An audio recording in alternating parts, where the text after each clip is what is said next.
दोस्तों नमस्कार। आज जो एक मैंने वीडियो आपके साथ शेयर किया है, ये आप वीडियो देख रहे हैं, ये किसी लेसन के बारे में नहीं है सच, जो इंग्लिश लैंग्वेज के बारे में हम इतने दिनों से सीख रहे हैं। हालांकि उससे ही संबंधित है, सीखने से ही संबंधित है, सीखने की प्रक्रिया से ही संबंधित है।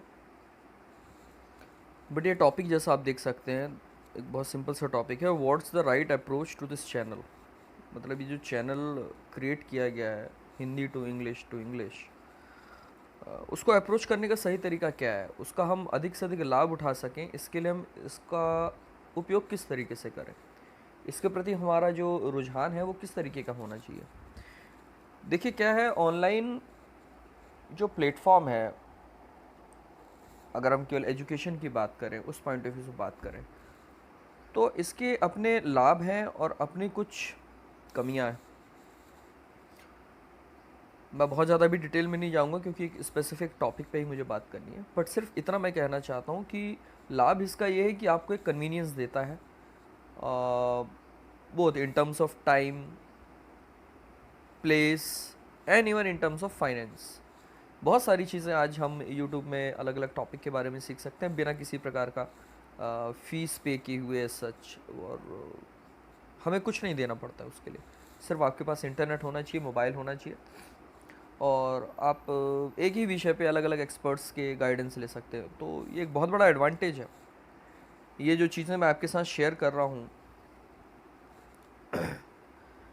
ये सीखने के लिए, इस लैंग्वेज को सीखने के लिए आज भी हमारी कंट्री में लोग 500 रुपीज़, 1000 रुपीज़ पर मंथ जो है पे करते हैं, उसके बाद जाके सीखते हैं।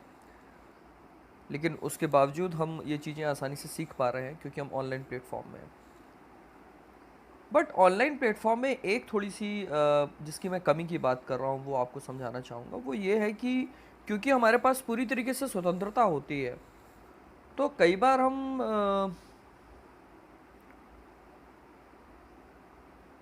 हम अनजाने ही, मतलब बिना इस बात के प्रति अवेयर हुए ही कि हम जो कर रहे हैं वो शायद हमारे लिए ठीक नहीं है, हम अनजाने में ही थोड़ी सी अपनी अप्रोच जो है वो गलत कर लेते हैं, ख़ास तौर पर लर्निंग को लेके। जब आप पर्सनली किसी टीचर के पास जाते हैं या कोई क्लास अटेंड करते हैं, तो वहाँ पे टीचर जो होता है वो केवल स्टूडेंट के व्यू पॉइंट को नहीं ध्यान में रखता, बल्कि टीचिंग के व्यू पॉइंट को भी ध्यान में रखता है। उसको बहुत अच्छे से पता होता है कि किस चीज़ को किस मात्रा में कब कब देना है। ये मतलब आप ये समझ लीजिए जैसे डॉक्टर मेडिसिन का डोज देता है, ये बिल्कुल किसी भी विषय का ज्ञान जो होता है उसी की तरह होता है कि किस मात्रा में देना है, किस टॉपिक पे देना है, कब देना है, किसको कितना देना है। ये सारी चीज़ें जो है एक शिक्षक को बहुत अच्छे से पता होता है। और क्योंकि ऑनलाइन एजुकेशन में शिक्षक के साथ डायरेक्ट आपका कांटेक्ट नहीं होता है, and there is no one to one bond between student and teacher,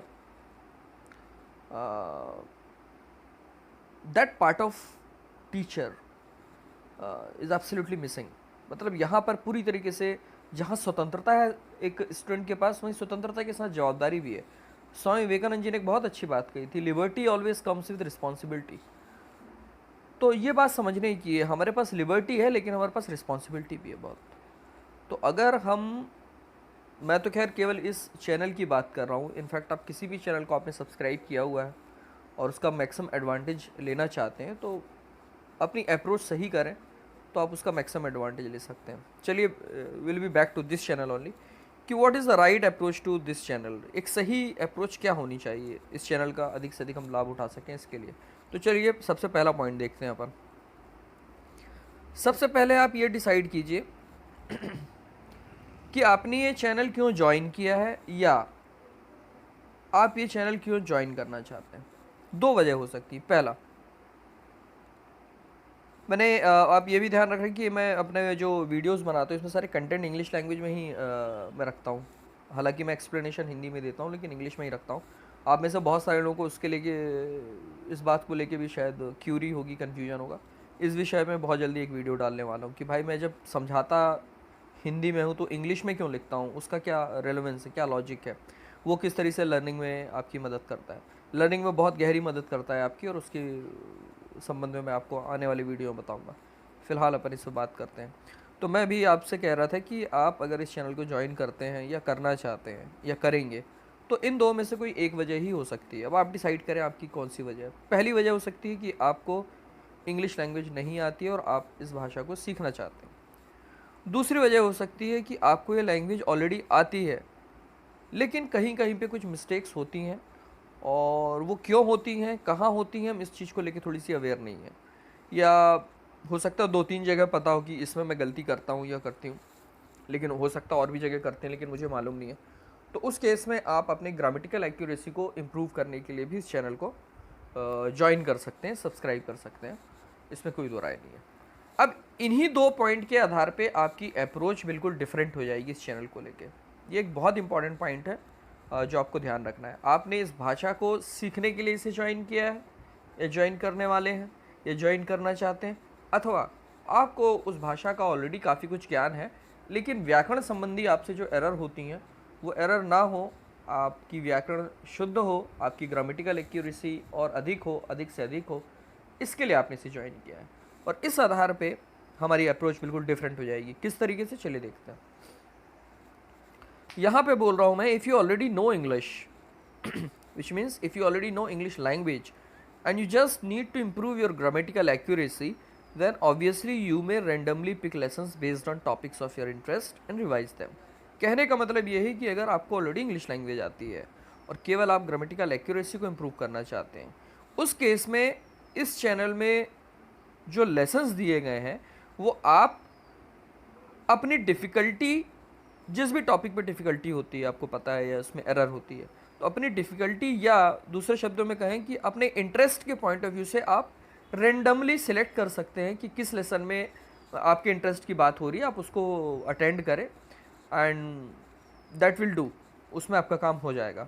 randomly select करने का मतलब है कि एक सीक्वेंस में फॉलो ना करना। भाई आप अगर देखेंगे तो मैंने अपनी सारे वीडियोस को लेसन नंबर दिए हैं। मैं लेसन नंबर नहीं भी देता तो क्या कोई फ़र्क पड़ता? टॉपिक तो मैंने ऑलरेडी उसमें दिए हुए थे कि किस में शुड का यूज़ हो रहा है, किस में कैन का यूज़ हो रहा है। सो क्या ज़रूरत थी कि मैंने उनमें लेसन के नंबर डाले? उसकी एक बहुत गहरी वजह है कि मैंने कोई ऐसा रेंडमली वीडियोस मतलब बना के उसमें नहीं डाले। मैंने पूरा प्लान किया है कि कैसे करना है, क्या करना है, और मैं एक बहुत फंडामेंटल बात शेयर कर रहा हूँ आपके साथ इस वीडियो के माध्यम से कि मेरा इस चैनल को बनाने का एक जो प्रमुख उद्देश्य है वो एक प्रकार से रेगुलर जो कोचिंग क्लासेस हैं उसका एक अल्टरनेटिव प्रोवाइड कराना है ऑनलाइन प्लेटफॉर्म पे। बट मैंने जैसा कहा कि मैं वहाँ पे इन पर्सन मौजूद नहीं हूँ, हमारा 1-to-1 कोई कांटेक्ट नहीं है, तो एटलीस्ट मैं कंटेंट को इतने ऑर्डरली फॉर्म में रख सकूँ वहाँ पर कि अगर कोई बच्चा या कोई व्यूअर या कोई स्टूडेंट या कोई सीखने वाला व्यक्ति उसे सही तरीके से फॉलो करता है तो वो लगभग वो सारे लाभ उठा लेगा जो वो एक कन्वेंशनल कोचिंग क्लास में टीचर के कांटेक्ट में जाके गेन करता है। ठीक है, तो ये पहला पॉइंट है कि अगर हमने केवल ग्रामेटिकल एक्यूरेसी इंप्रूव करने के लिए किया है तो जो भी ग्रामर का टॉपिक है जिसमें हमको डिफ़िकल्टी होती है, जिस भी टॉपिक पे डिफ़िकल्टी होती है, उससे रिलेटेड लेसन को हम अटेंड करें और उसको रिवाइज करें, इतने में आपका काम हो जाएगा। लेकिन however, if you need to learn English language and presently you don't know how to make even simple sentences, then adhere to the sequence of lessons and exercises without failure for your own interest. इसमें मैं ये कह रहा हूँ कि लेकिन अगर आपको इंग्लिश लैंग्वेज सीखनी है और आपको अभी इंग्लिश लैंग्वेज में इवन सिंपल सेंटेंसेस बनाने भी नहीं आते हैं, तो ये जो लेसन्स एक सीक्वेंस में दिए गए हैं और उनमें एक्सरसाइज दी गई है, आपको ये सजेशन है कि आप उनको सीक्वेंस में ही फॉलो करें, क्योंकि उन सीक्वेंस के पीछे कोई रैशनल है, कुछ वजह है, कोई एक पर्टिकुलर रीज़न है कि उस सीक्वेंस में ही लेसन्स क्यों दिए गए हैं। वो आपके लाभ के लिए दिए गए। बेसिक से एडवांस की तरफ मूव किया जाता है, और जब तक हमको फंडामेंटल चीज़ों की जानकारी नहीं होगी तब तक एडवांस में हम कितना भी हाथ पाँव मारते रहेंगे वो चीज़ें हमारे दिमाग में नहीं घुस सकती।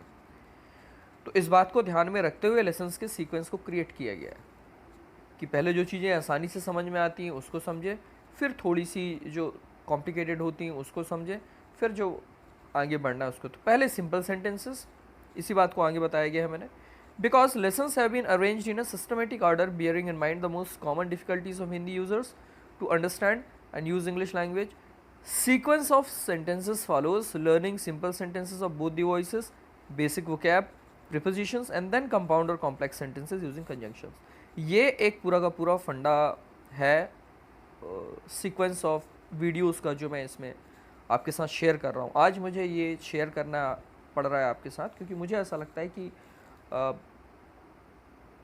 कुछ व्यूअर्स शायद उस चीज़ को लेके अभी अवेयर नहीं है या हो सकता है अवेयर ना हो, और इससे पहले कि उनका समय व्यर्थ हो और मेरा एफर्ट भी व्यर्थ हो, तो बेहतर है कि मैं ये चीज़ शेयर कर लूँ. हो सकता है इसका कुछ लोग लाभ उठा पाएँ और समझ सकें कि इन सीक्वेंस को फॉलो करने का क्या औचित्य है, उन्हें ये फॉलो करना चाहिए सीक्वेंस की नहीं करना चाहिए. अब वो डिसाइड करेंगे अपने पर्पस के हिसाब से कि उन्हें चैनल क्यों ज्वाइन किया.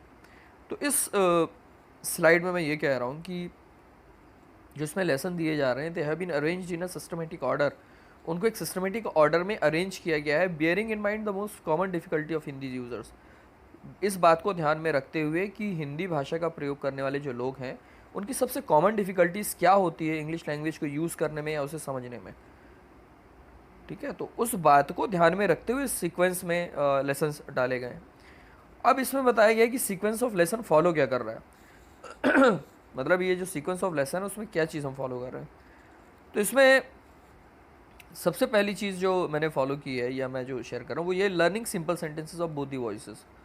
आई एम सॉरी मेरे को यहाँ पे ग्रामेटिकल टर्म यूज़ करना पड़ रहा है, वॉइस मैं यूजुअली अवॉइड करता हूँ लेकिन यहाँ पे ये ऑलमोस्ट इनएविटेबल था, इसको यूज़ करना पड़ा. तो पहली चीज़ जो मैं चाहता हूँ वो ये कि जो स्टूडेंट्स हैं, जो व्यूअर्स हैं, उनको दोनों ही वॉइस के, चाहे वो एक्टिव वॉइस के सेंटेंस हो चाहे पैसिव वॉइस के सेंटेंस हो, दोनों ही वॉइस के उनको सबसे पहले सिंपल सेंटेंस बनाते आना चाहिए.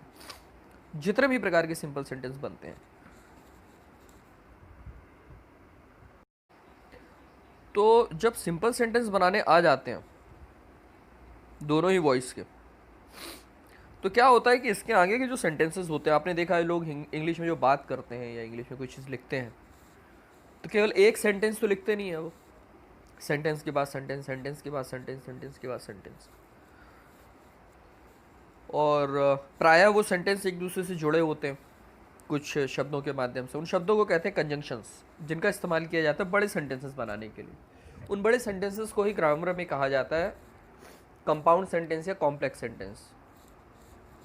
तो कंपाउंड सेंटेंस या कॉम्प्लेक्स सेंटेंस, कंपाउंड सेंटेंस या कॉम्प्लेक्स सेंटेंस हम तभी बना पाएंगे जब पहले सिंपल सेंटेंस बनाना आता हो हमें. ठीक है, कोई घर हमको बनाना है, दीवारों का प्रयोग होगा, उसमें दीवार बनाने के लिए ब्रिक्स का प्रयोग होगा, ईंटों का प्रयोग होगा. तो जब तक हम ईंट नहीं बनाएंगे तब तक दीवार कैसे बनेगी. ये बहुत सिंपल सा लॉजिक आप सब समझ सकते हैं. तो उसी प्रकार से सिंपल सेंटेंसेस जो हैं उनको लाइटली नहीं लेना है, कैजुअली नहीं लेना है. You have to take them extremely seriously. Just because their name is simple doesn't mean that they are very simple. वहाँ जो सिंपल सेंटेंस उनको बोला जाता है उनके स्ट्रक्चर की वजह से बोला जाता है कि सिंपल सेंटेंस में केवल एक सब्जेक्ट होता है और एक मेन वर्ब होती है, इसलिए उसको सिंपल बोला जाता है, ना कि इसीलिए कि बहुत आसान होते हैं बनाने में. ऐसा बिल्कुल नहीं है.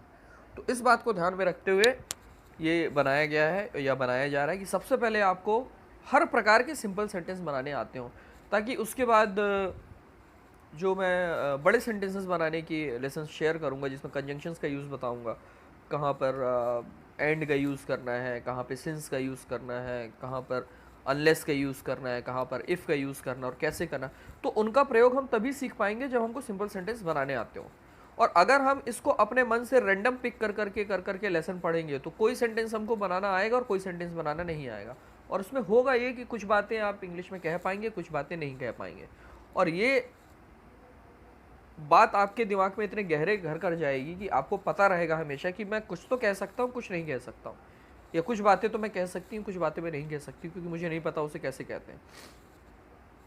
And this will directly affect your confidence while speaking, while writing using English language. And therefore, I strongly suggest at least all the beginners of learning English language that do follow the sequence of all these videos, do attend them at your own convenience, that doesn't matter. ये कोई ज़रूरी नहीं कि जिस दिन मैं video share करूँ उसी दिन आप उसे देख लें। मैं वीडियो, मेरे लिए इतना आसान नहीं होता कि उसे रेगुलर बेसिस में बनाऊँ और शेयर करूँ, इतना आसान नहीं होता, लेकिन मैं वो कर रहा हूँ। कुछ उसकी वजह है क्योंकि मैं जानता हूँ कि इसमें समय कितना लगने वाला है, क्योंकि मेरे पास बहुत ज़्यादा समय है भी नहीं। वीडियो छोटे बनाने की कोशिश करता हूँ तो ऑब्वियस है कि मेरे को नंबर ऑफ़ वीडियोस थोड़ी ज़्यादा करने पड़ेंगे रेगुलर बेसिस पे। तो आप लेसन्स को फॉलो करें। अगर आप बिगिनर हैं तो सीक्वेंस में फॉलो करें, उसके बीच बीच में जो एक्सरसाइज आ रही उनको अटैम्प्ट करें। उससे आपको समझ में आएगा कि जो चीज़ें आपने अभी तक अटेंड की कितनी समझ में आई, कितनी नहीं समझ में आई। प्रायः ऐसा देखा गया है कि एक्सरसाइज ना अटेंड करने वाले लोगों को लगता है, ऐसा भ्रम हो जाता है कि हम बहुत सी चीज़ें हमको आने लगी हैं, लेकिन वो आगे पार्ट और पीछे से पार्ट वाली स्थिति पैदा हो जाती है वहाँ पर।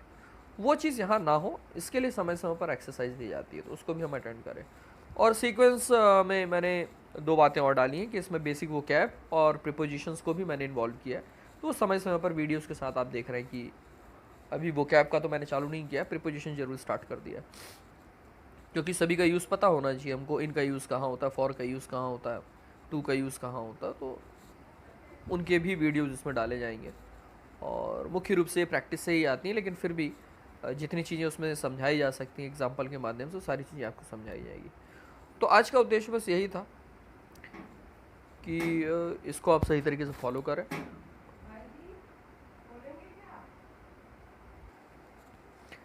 तो आप इस आधार पर डिसाइड कीजिए कि हम